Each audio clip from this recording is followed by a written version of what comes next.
একজন নারী অসম্মানী হচ্ছি, নির্যাতিত হচ্ছি, আবারও নির্যাতিত হয়ে সেটার প্রমাণ দিতে হবে, আবারও অসম্মানী হয়ে সেটার প্রমাণ দিতে হবে। আপনি যদি একজন নারী হয়ে থাকেন, আমার আজকের এই ভিডিওটা শেয়ার করে দিবেন। আমি বাংলাদেশে আসছি 1 বছর হয়ে যাচ্ছে। আমি ছোটোখাটো একটা মুদি দোকান দিয়েছি। আমার হাজব্যান্ডটা খুব সরল সোজা মানুষ, মানে এতটা সৎ, এতটা সরল, সেটা বলে বোঝাইতে পারবো না।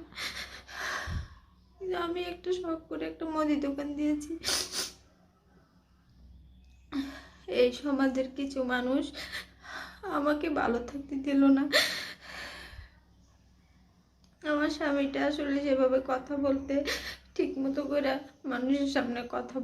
এই সমাজের কিছু ভালো মানুষেরা আমাদের মতো মানুষদেরকে ভালো থাকতে দিবে না। বিশ্বাস করেন ভাই বোনেরা, আমি ছোটোখাটো একটা মুদি দোকান দিয়েছি।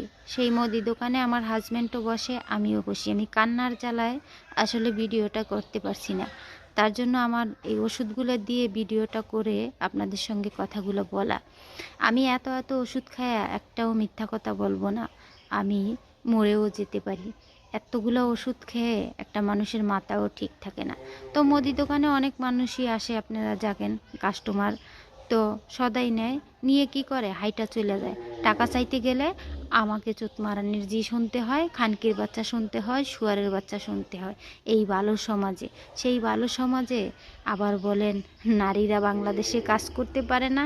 আরে ভাই, আমি তো 19 বছর পরে বাংলাদেশে এসেছিলাম অনেক আশা নিয়ে যে এই দেশেই থাকবো, কিন্তু আমার পক্ষে সম্ভব না, আমার চলে যেতে হবে।